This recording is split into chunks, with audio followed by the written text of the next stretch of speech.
أعوذ بالله من الشيطان الرجيم. بسم الله الرحمن الرحيم. السلام عليكم ورحمة الله وبركاته. إن الحمد لله نحمده ونستعينه ونستغفره ونعوذ بالله من شرور أنفسنا ومن سيئات أعمالنا. من يهده الله فلا مضل له ومن يضلله فلن تجد له وليا مرشدا. أشهد أن لا إله إلا الله وحده لا شريك له وأشهد أن محمدا عبده ورسوله. اللهم صل على سيدنا محمد وعلى آله وأصحابه ومن استنى بسنته إلى يوم الدين. قال الله تعالى: يا أيها الذين آمنوا اتقوا الله حق تقاته ولا تموتن إلا وأنتم مسلمون. يا أيها الناس اتقوا ربكم الذي خلقكم من نفس واحدة وخلق منها زوجها وبث منهما رجالا كثيرا ونساء واتقوا الله الذي تساءلون به والأرحام إن الله كان عليكم رقيبا. يا أيها الذين آمنوا اتقوا الله وقولوا قولا سديدا يصلح لكم أعمالكم ويغفر لكم ذنوبكم ومن يطع الله ورسوله فقد فاز فوزا عظيما. أما بعد فإن أصدق الحديث كتاب الله وخير الهدي هدي محمد صلى الله عليه وسلم وشر الأمور محدثاتها وكل محدثة بدعة وكل بدعة ضلالة وكل ضلالة في النار. Yang berusaha barisan pentadbir Masjid Isti'alam, pegawai dan ayutan kuasanya, tuan-tuan imam yang dimuliakan, tuan-tuan Bilal dan Siap, tuan-tuan guru, para asatidzah, orang-orang alim, orang-orang saleh, tuan-tuan dan perempuan muslimin muslimat, hadirin dan hadirat tamu Allah Subhanahu wa ta'ala yang dikasihi dan diridai oleh Allah sekalian. Alhamdulillah, mari sama-sama kita berafak syukur kepada Allah atas kurniaan nikmat dan pemberian yang lain kepada kita. Hatta satu bentuk musibah yang dikurniakan oleh Allah itu adalah baik untuk kita. Kan Nabi sebut dalam riwayat, bila Nabi sebut tentang musibah yang menimpa, maka Nabi kata wa huwa khairul lahu, dia adalah baik dan menjadi kebajikan kepadanya. Kerana manusia itu menganggap baik itu apabila diberi nikmat dan keuntungannya, padahal ujian yang bentuk musibah juga adalah baik untuk hamba itu, kerana sabarnya itu dikira sebagai ganjaran padanya di akhirat. Dan mudah-mudahan kita menjadi hamba Allah Taala yang sentiasa beriman dengan takdir sama ada baik dan buruknya. Baik tuan-tuan yang dikasihi Allah sekalian, insya-Allah pada malam ini kita habiskan tajuk puasa sunat. Tinggal satu saja puasa sunat, iaitu puasa 6 hari dalam bulan Syawal, iaitu muka surat 419. Adapun bahasa Melayu kita dikenal dengan puasa 6. Puasa 6, ya, baik. Qala al-muallifuna rahimahumullah, berkata penulis rahimahumullah taala, yang afdalnya, muka surat 419, ya, bawah sekali itu. Yang afdalnya menurut mazhab kita lah, ya, mazhab Syafi'i, ialah segera dilakukan selepas hari raya Aidil Fitri secara berturut-turut. Menurut pendapat mazhab kita yang muktamad, yang paling bagus ialah raya kedua tu dah puasa. Menurut mazhab kita, tuan-tuan, ya, kerana ada pandangan di sana, beberapa pandangan lain tidak mengatakan begitu kerana tiada dalil, dia kata. Tak ada dalil mengatakan mesti, bukan mesti, ya, afdal raya kedua tu terus sambung. Tetapi Al-Imam Syafi'i mengambil kira tentang puasa raya itu adalah satu hari sahaja, iaitu satu Syawal sahaja. Yang menjadikan dia banyak raya tu ialah orang Melayu kita, ya, sampai 30 hari. Bukan dosa, tak dosa apa-apa, cuma yang dikatakan meraihkan Idul Fitri ialah hari yang pertama sahaja. Sebab tu orang disunatkan untuk mengucapkan taqabbalallahu minna wa minkum, kan kita diajar begitu kan. Baru-baru ni je, dulu kita tak sebut kataan tu kerana kita tak tahu, tuan-tuan. Yang kita tahu selamat hari raya mak azan batin.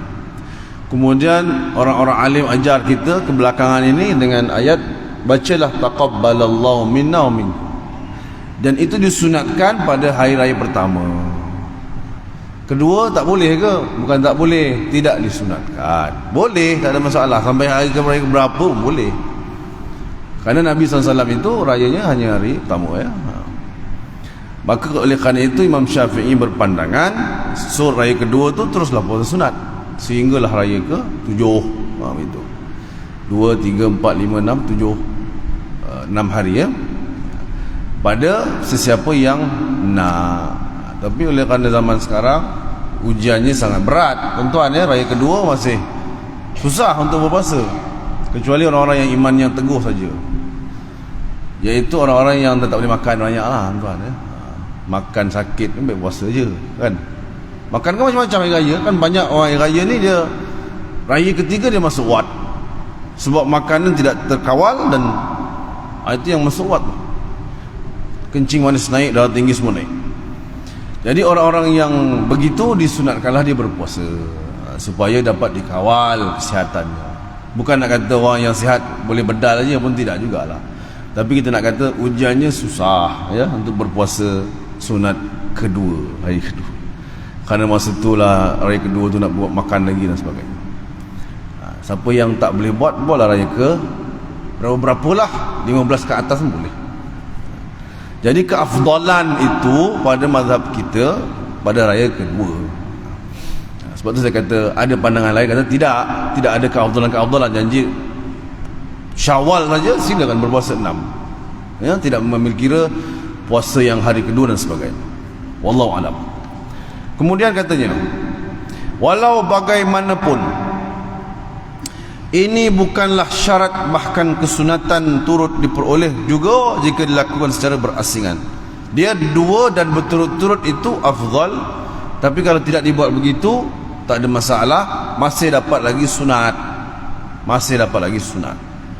Kerana dia bebas, ya, melakukan pada hari apapun. Saya ulang, dia akan patah balik kepada ujiannya sangat susah untuk berpuasa di awal-awal hari, awal-awal raya. Kadang-kadang dah 15 Syawal pun masih tengyang-nyang lagi, lemang, tuan-tuan. Macam mana nak puasa? Akhirnya apa? Hari raya yang ke-24 baru boleh puasa.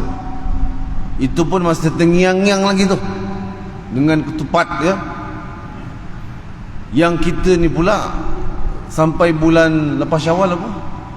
Ramadan, Syawal, Zulkaidah, ya, masih lagi buat open house, tuan-tuan. Jadi macam mana tu? Bukan salah tu, tidak, tapi tengyang-nyang je jadi salah tu. Jadi nak puasa pun susah, tuan-tuan. Tapi orang-orang,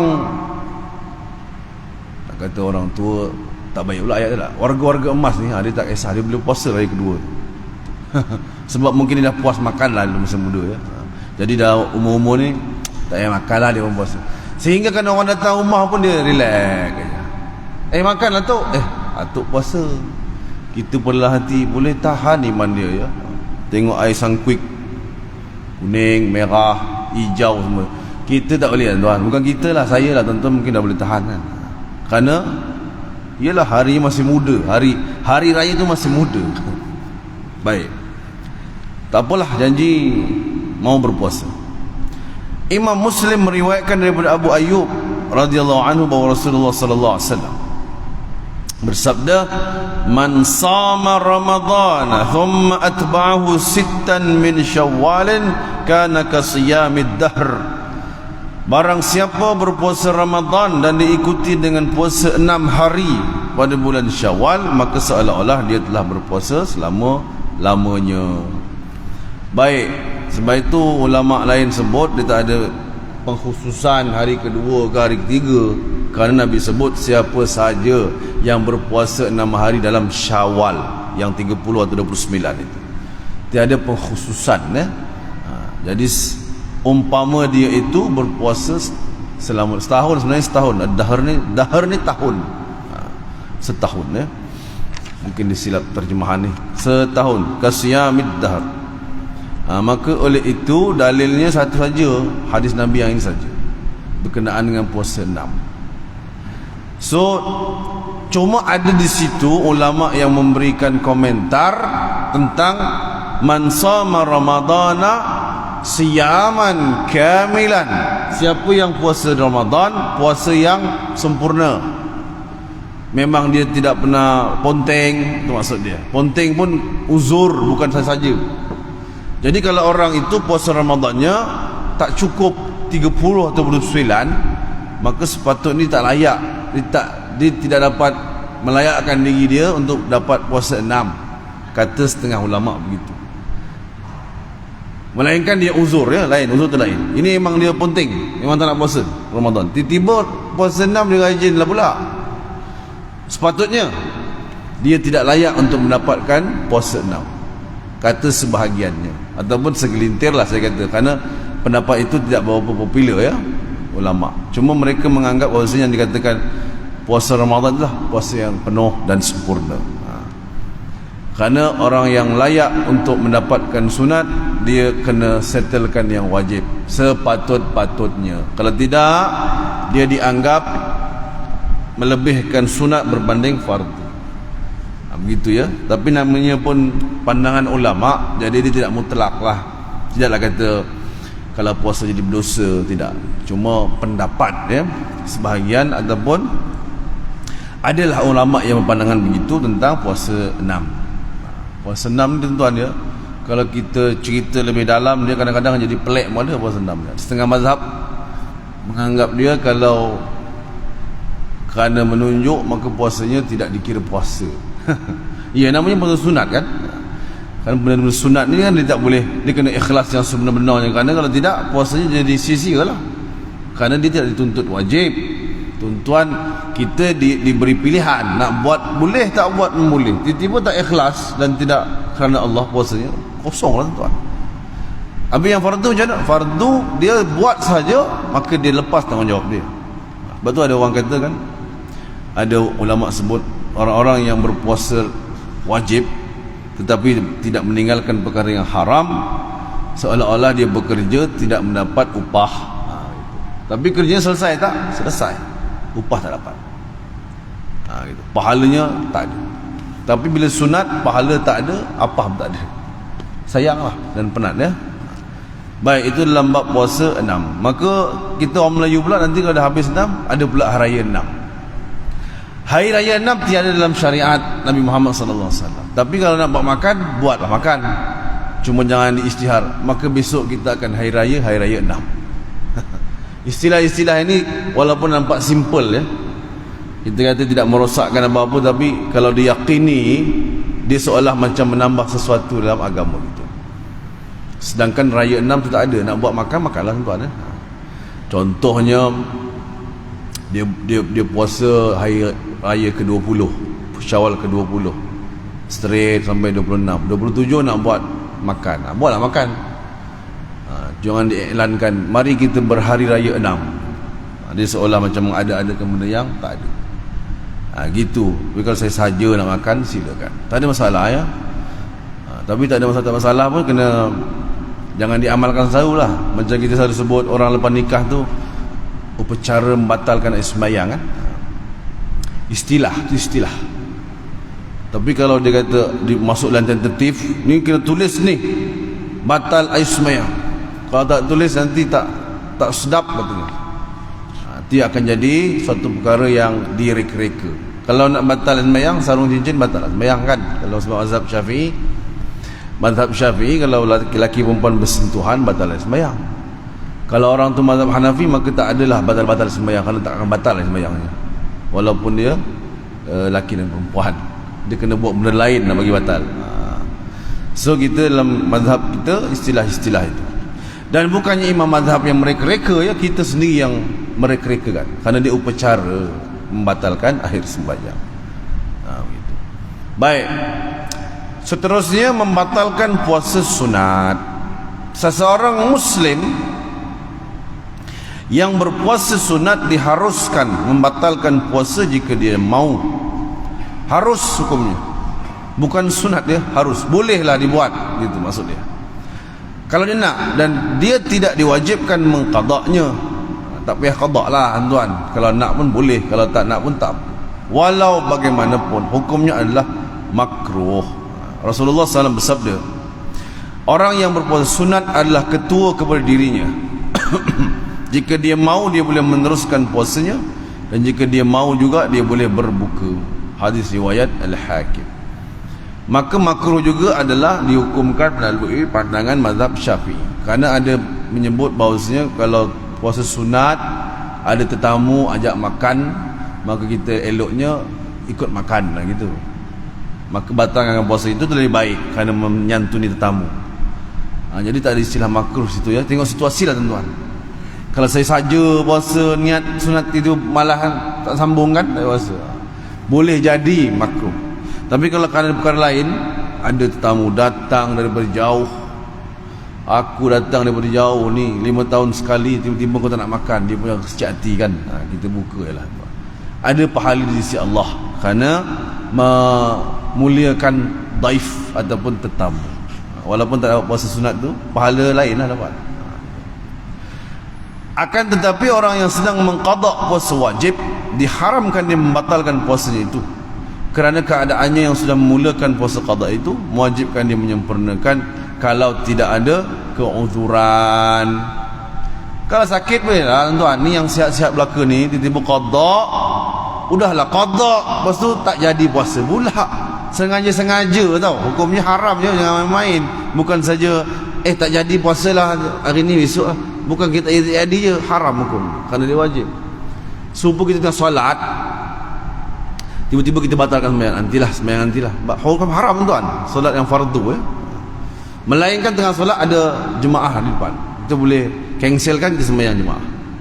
Dia lebih, kita boleh berpindah ke yang lebih baik. Tapi kalau tiba-tiba membatalkan saja, hukumnya haram. Macam orang buat ihram umrah lah terutama. Sekali sudah berniat ihram di miqat, kena teruskan tu kerja tu, umrahnya. Kalau tidak dia kena dam. Dia bukan boleh cop lah, tak aci lah, apa, bukan tak aci, cop ni kan bahasa kita tak jadi lah. Nak umrah petang lah, pagi nak lepak-lepak, tapi dah niat tuan-tuan, mana boleh dia kena teruskan. Kalau tidak kita kena bayar dam, gitu ya.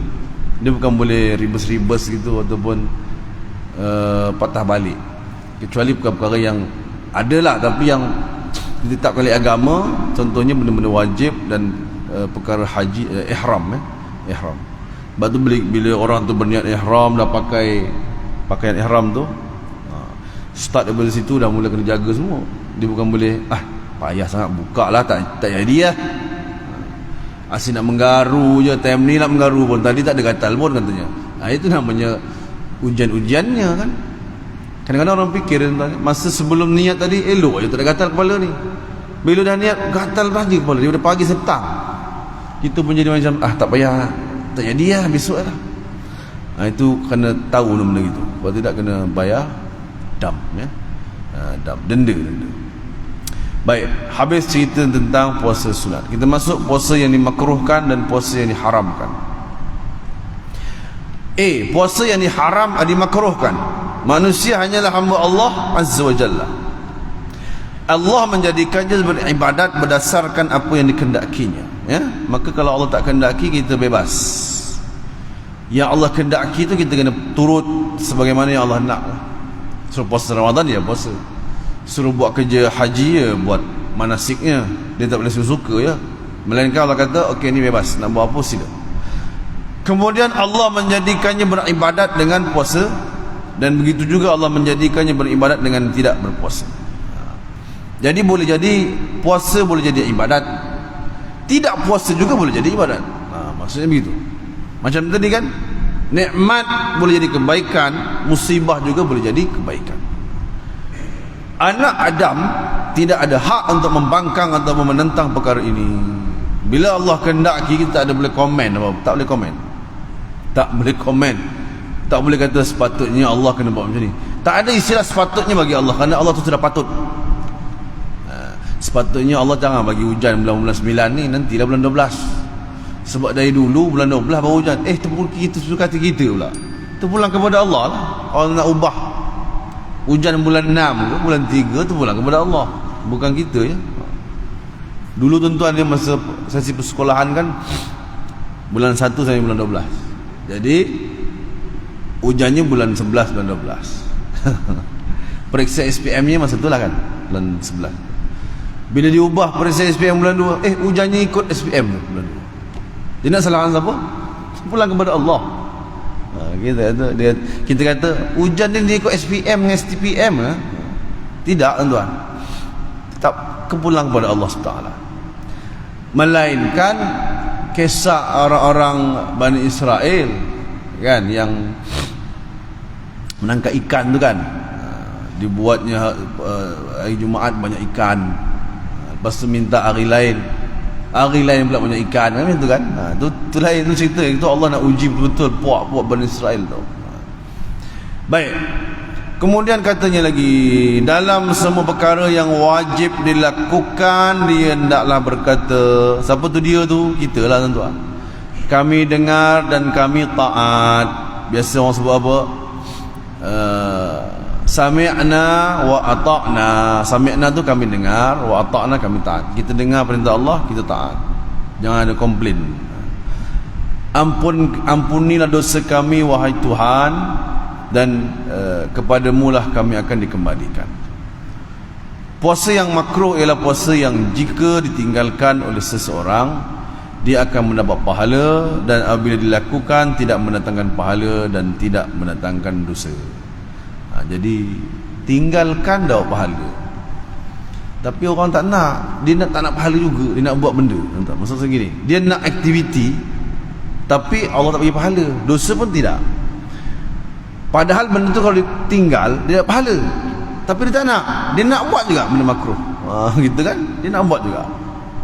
Tu pelik manusia tu, dia pelik. Bila Allah nak bagi pahala, dia free-free, dia tak nak, dia nak buat kerja juga. Baik, antara puasa yang dimakruhkan, iaitulah satu, mengkhususkan puasa pada hari Jumaat sahaja. Jadi kita tidak puasa tu dapat pahala dah tentu, free-free je, duduk saja dapat pahala. Tapi kalau tuan-tuan puasa saja, maka tak dapatlah apa-apa, dosa pun tidak, pahala pun tidak ya. Kira-kiranya kira tak makan je lah hari tu tuan-tuan, diet je lah gitu.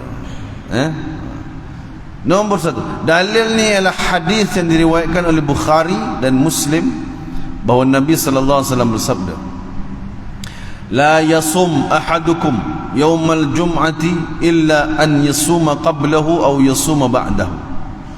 Janganlah seorang antara kamu berpuasa pada hari Jumaat, melainkan dia hendaklah berpuasa sehari sebelum itu ataupun sehari selepasnya, melainkan hari itu jatuh pada hari Arafah ataupun hari-hari yang disunatkan puasa. Kalau tak ada sempena tuan-tuan, hukumnya makruh. Jadi kalau buat dosa tidaklah, tapi tak dapat apa-apa. Puasanya sah ke? Sah, tapi tak dapat apa-apa. Sia-sia ke? Tidak sia-sia juga. Kita tak makan lah hari itu, perutnya elok lah hari itu. Dari sudut kesihatan ya.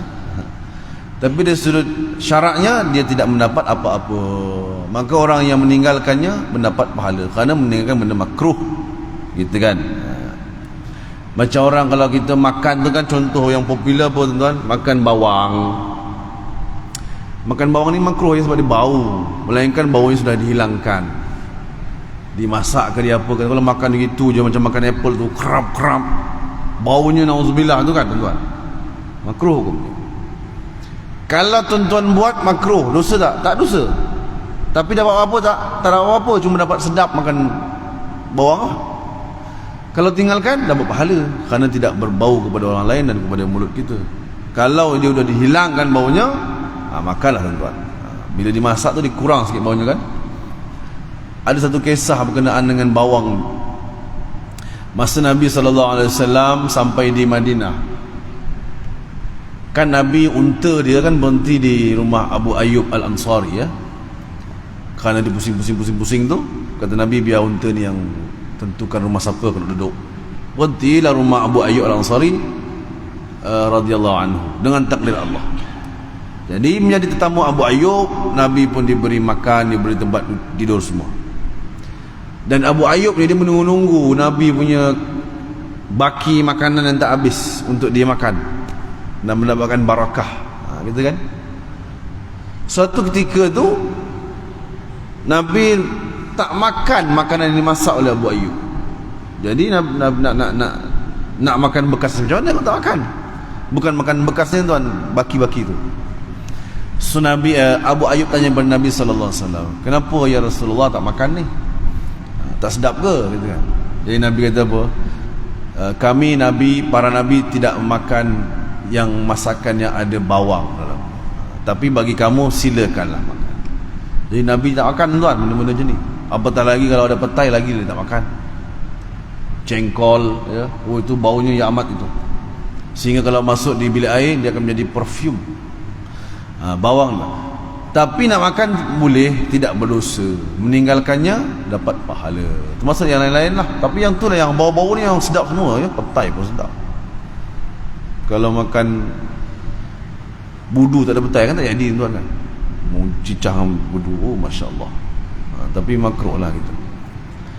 Cuma boleh dihilangkan bau tu. Kadang-kadang ada orang celur dulu, dia rebus dulu kan.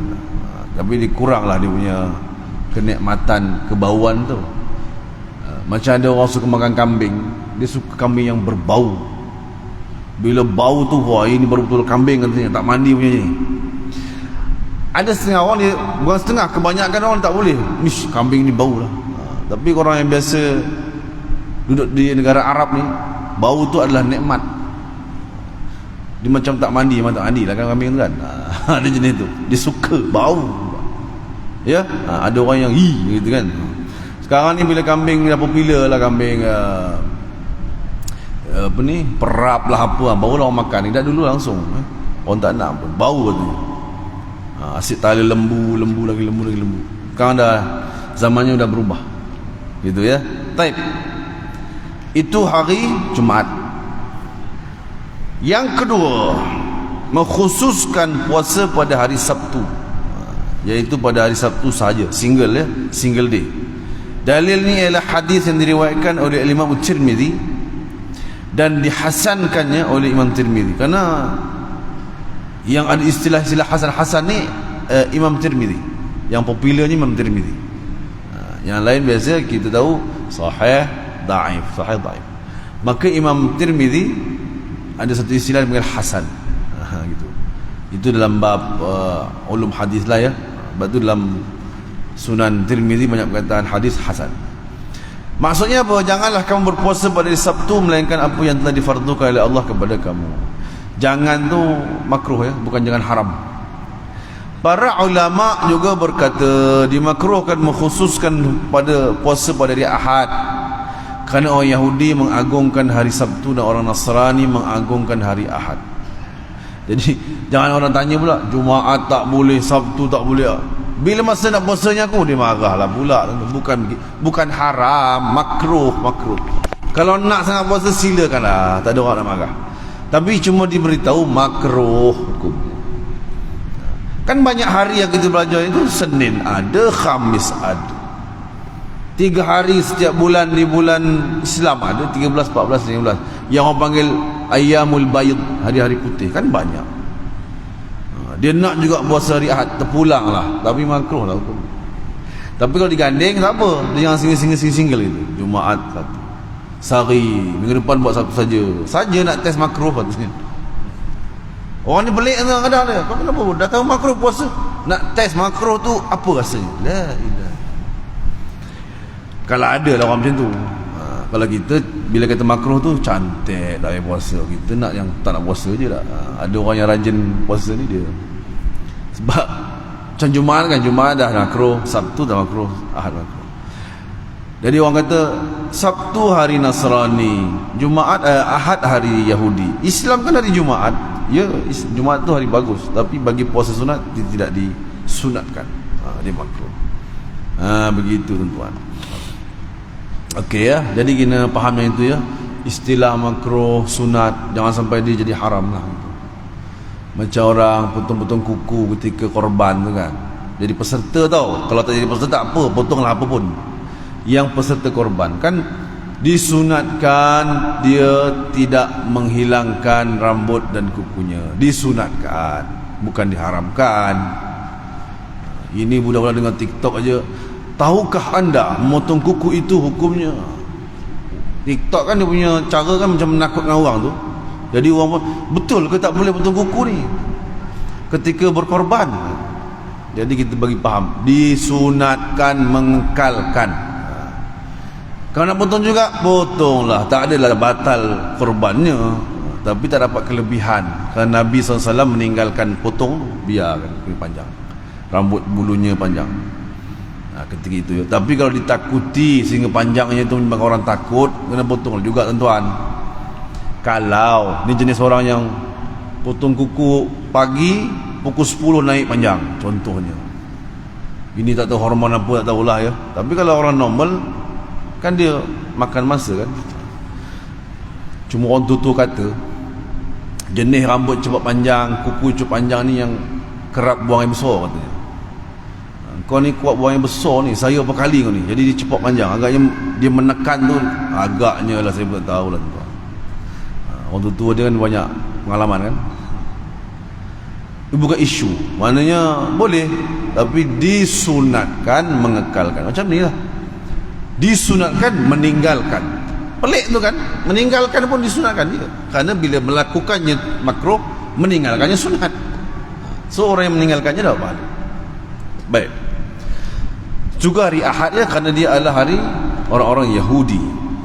Walau bagaimanapun tidak dimakruhkan berpuasa pada kedua-dua hari Sabtu dan hari Ahad, kerana tiada golongan yang mengagungkan kedua-duanya hari tersebut secara serentak. Jadi nak ganding Sabtu puasa, Ahad puasa, boleh, tidak makruh. Kerana tak ada orang yang mengagungkan kedua-dua hari ini, dan tak ada orang yang beragama dengan dua agama lah. Hari Sabtu dia jadi Nasrani, hari Ahad dia jadi Yahudi, dia puasa dua-dua. Mujur ke Jumaat tu dia jadi Islam, tiga dia puasa, tak ada tuan. Dia yang jadi isu makruh ialah bila dia single ya. Kalau dia dua, tak ada masalah. Macam orang puasa apa tu, Tasu'a dengan Ashura kan sama tu kan. Puasa Tasu'a, puasa Ashura, lebih bagusnya ialah puasa Tasu'a dan Ashura. Ataupun kalau tak buat Tasu'a, buat yang ke-11 tadi, 10-11. Kalau puasa 10 saja boleh? Boleh, tak ada masalah. Tapi lebih bagusnya ada gandingan dia tu. Kerana nak mengasingkan kita dengan orang kafir. Kerana ada orang kafir yang buat 10 Muharram. Jadi kita buat 9-10 ataupun 10-11. Ataupun tak buat langsung pun boleh, tak ada orang, tak ada dosa tuan-tuan.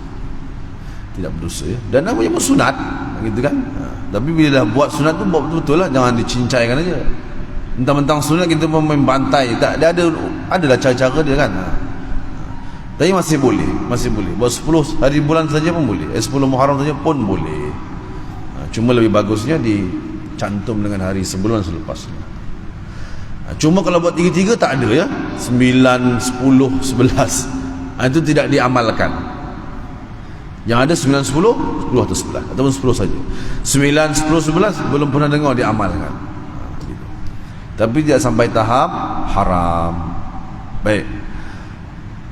Al-Imam Ahmad rahimahullah taala meriwayatkan Rasulullah sallallahu alaihi wasallam lebih banyak berpuasa pada hari Sabtu dan Ahad dibandingkan dengan hari-hari yang lain.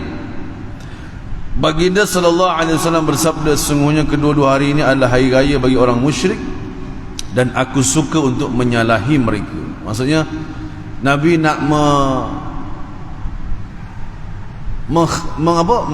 menyalahi macam mana orang-orang musyrik berseronok berhari raya. Jadi Nabi buat dua-dua sekali. Bagi cara Nabi sallallahu alaihi wasallam. Tuan-tuan nak ikut boleh, tak ikut tak apa. Kerana ada benda yang Nabi buat ni, Nabi tidak memberatkan umat dia ya. Macam Nabi, kan Aisyah selalu cerita, kita selalu dengar ustaz-ustaz cerita, Nabi SAW itu solat malam sampai kakinya bengkak. Tapi Nabi tidak memberatkan umat dia. Nabi untuk Nabi saja, kaki bengkak ni untuk Nabi. Kita kalau nak buat sampai bengkak, kalau tak banyak komplain, buat lah. Tapi kalau dah bengkak tu asyik merungut, jangan buat tuan. Ya. Ini pasal sembayang lah kaki bengkak ni. Bila dia kata ni pasal sembayang. Kalau tuan-tuan redha tak apa, dah bengkak redha. Nabi tak apa, Nabi redha. Kita ni benda sunat lah, sunat tak redha lah tu. Lepas tu duk menyalahkan benda ibadat tu. Ini semua pasal ibadat banyak-banyak jadi macam ni. Padahal tidak dituntut pun sampai macam tu tahap, melainkan benda fardu ya. Ini benda-benda sunat. Begitu. Hatta berpuasa, kalau doktor kata kena makan lah. Kerana doktor walaupun dia bukannya ulama, tapi dia ulama dalam bidang itu. Maka dia tahu kalau tak makan akan menjadi mudarat, boleh jadi sakit yang akan membawa kepada mudarat. Maka ikut cakap doktor. Doktor semua tak betul lah, aku puasa jugalah, dah sakit kan, nampak tak? Sakit tu pun dia kata ini Allah yang bagi. Betul Allah bagi, tapi ilmunya kan diberi kepada manusia kan, ilmunya tu untuk mengetahui kemampuan tubuh kita, yang orang-orang lain tidak tahu melainkan pakarnya, iaitulah doktor gitu kan. Baik. Okey, yang ketiga, puasa setiap hari, yakni seumur hidup. Kalau ada orang buat lah. Hukumnya makruh berpuasa setiap hari, dikhususkan bagi siapa yang dibimbangi mendapat mudarat atau mensisiakan hak orang lain apabila dia melakukannya. Kalau dia hidup seorang-seorang dalam hutan kan, puasa setiap hari lantak dia lah kan, dia pun kuat. Tapi kalau dia ada keluarga, dia ada isteri, walaupun dia okey, tapi yang hak ada pada dia tu orang lain tak okey, maka dia dihukumkan makruh. Hatta nanti kita akan jumpa dia akan menjadi haram, kerana dia tidak dituntut tapi dia melakukannya sehingga membawa kepada perkara yang lebih dahsyat dan teruk lagi. Al-Imam Al-Bukhari rahimahullah ta'ala meriwayatkan Nabi SAW telah mensedarakan antara Salman dan Abu Darda ya. Salman menziarahi Abu Darda dan beliau melihat Ummu Darda dalam keadaan comot. Kita sambung Pak Azan kita berhenti.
حي على الصلاة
Taib.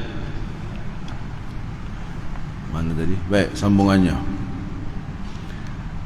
Salman dipersaudarakan oleh Nabi sallallahu alaihi wasallam dengan Abu Darda. Maka hubungannya jadi rapatlah tuan-tuan sehingga menziarahi satu sama lain ya.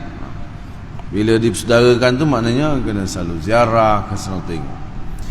Maka Salman itu datang ke rumah Abu Darda dan melihat Ummu Darda. Ummu Darda ni isteri kepada Abu Darda lah. Dalam keadaan comot, tak terurus. Beliau bertanya, yakni Salman, kenapa dengan kamu? Jawabnya, saudara kamu Abu Darda tidak berhajat kepada dunia. Jadi tanya, kenapa ni? Abu Darda ni dah tak suka dengan dunia, jadi semua jadi macam tidak terurus lah ya. Sibuk dengan akhirat lah kena ni gitu. Salman berkata, wahai Abu Darda, sungguhnya Tuhan kamu mempunyai hak ke atas kamu, hak yang mesti kamu tunaikan. Keluarga kamu mempunyai hak ke atas kamu dan diri kamu mempunyai hak ke atas kamu. Maka berilah hak tersebut kepada empunyanya. Abu Darda menceritakan apa yang disebut Salman kepada Nabi Sallam. Baginda sallallahu alaihi wasallam jawab, benarlah Salman itu. Jadi si Salman ni nasihatkanlah Abu Darda tu, semua ada hak ke atas kamu. Kalau kamu hidup seorang-seorang tak apa. Maksudnya isterinya itu tidak dilayani dan dimanfaatkan begitulah tuan-tuan. Jadi comot dan tak selera lah tuan-tuan. Tidak berhajat kepada dunia tu maksudnya mencampuri pun tidak, berhubungan suami isteri pun tidak. Maka bila dia nampak comot tu, dia tidak diuruskan isterinya ataupun tidak diapa-apakan lah, senang cerita. Jadi isterinya mengadu, dia ni tak nak dunia dah, aku sampai dibiarkan macam ni je. Dinasihatkan oleh Salman, dan Abu Darda jumpa Nabi sallallahu alaihi wasallam dan mengadulah tentang Salman tadi. Maka Nabi kata apa? Betul lah Salman tu cakap. Konon-kononnya nak mengadu tu supaya dia betul tuan-tuan ya. Rupanya dia salah, yang betul tu Salman. Sebab itu kalau dia ada hubungan dengan orang lain, dia kena fikir semua itu. Melainkan dia tak ada isteri, tak ada anak, semua tak ada lah, di sini seorang je. Dia urusan dengan dia je ya. Sebab kita hidup ini dengan orang lain tuan-tuan, maka selayaknya kita kena meraihkan semua orang di sekeliling kita. Kemudian kata ulama mengenai mereka yang berpuasa setiap hari tanpa memudaratkan dirinya dan tidak mensia-siakan hak orang lain yang wajib ditunaikan, maka tidak dimakruhkan dia melakukannya. Jadi puasa yang jenis ini dia jadi makruh disebabkan benda luaran ya. Kalau yang tadi tu, yang Jumaat, Sabtu Ahad, dia makruh disebabkan zat hari itu. Kerana hari Jumaat itu tidak boleh dijadikan begitu. Hari Sabtu perayaan orang Nasrani, hari Ahad Yahudi. Tapi yang puasa seumur hidup ni, dia jadi makruh yang sebenar bila dia tidak memudaratkan orang lain. Gitu ya. Kalau dia memudaratkan orang lain, maka jadi makruh lah. Kalau tidak, dia akan jadi lebih baik. Kerana puasa adalah ibadat yang bagus. Dia boleh mengekang semua benda-benda yang haram. Kalau dia dah puasa pun tak boleh mengekang, maknanya puasanya tidak berguna pada dia. Itu maksudnya. Jadi orang-orang puasa kan banyakkannya mood dia untuk buat benda pun dia kurang sikit. Kerana tak makan kan tuan-tuan. Bila tak makan ni dia emosi dia akan jadi kurang seperti orang yang kenyang tau. Kalau nak marah pun dia tak berapa marah macam orang kenyang, sebab dia puasa. Sebab tu ulama sebut kalau tidak menyebabkan mudarat pada apa-apa perkara pun, maka bolehlah dia berpuasa pada setiap hari. Ya, hatta Nabi Daud pun tak boleh, tak sentuh lah. Nabi Daud sehari puasa, sehari buka sehari. Ini puasa setiap hari tuan, kerana orangnya mampu ya. Tapi kalau dia sampai menidakkan hak dia, macam Al-Imam An-Nawawi rahimahullah ta'ala, beliau itu tidak pernah bernikah ya tuan-tuan ya, kerana beliau tidak berhajatkan pada menikah. Jadi kalau tak menikah pun okey hidup dia, tak ada bercelaru lah, stres lah sebab tak ada isteri, tak ada. Malah kalau ada isteri dia stres agaknya, gitulah ya. Sebab tu dia tidak menikah sehingga umur dia meninggal, umur 30 lebih meninggal, dekat 40. Imam Nawawi yang kita baca kitab dia tu, Riyadhus Salihin, hadis 40 tu, dia tak kahwin tuan-tuan tu. Tapi kita tak usah buat lah, kerana kita bukan macam dia. Kita kalau tak kahwin, dah kahwin pun melilau lah, tak kahwin lagi melilau kan. Kerana kita punya iman tidak sehebat Imam Nawawi. Walaupun Imam Nawawi bukannya Nabi kan, orang biasa, tapi Allah telah mengurniakan beliau itu rasa cinta kepada ilmu sehingga lupa kepada keinginan berpasangan. Bagi dia, dia tahulah hukumnya kan. Selalu orang sebut tak ikut sunnah tu, tak kahwin tu. Dia ulama besar tu, dia tahulah cara dia nak menjalankan sunnah bagaimana. Walaupun ada setengah orang yang berbunyi begitu, tidak mengikut sunnah Nabi SAW. Dan orang yang faham sunnah itu, dia melakukan itu kerana dia tahu dia mengawal dirinya macam mana. Yang dikatakan tidak mengikut sunnah apabila dia tak kahwin tapi dia tidak dapat mengawal maksiat dia, itu tak ikut sunnah.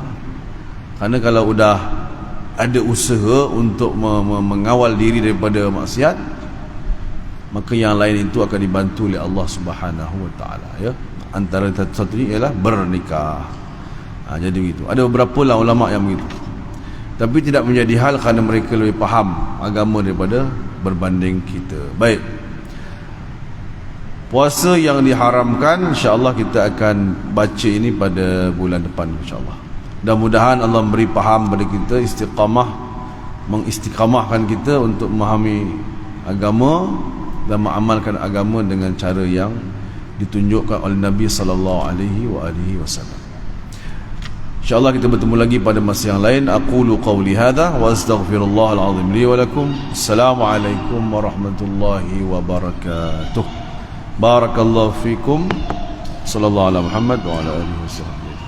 Alhamdulillahirabbil alamin.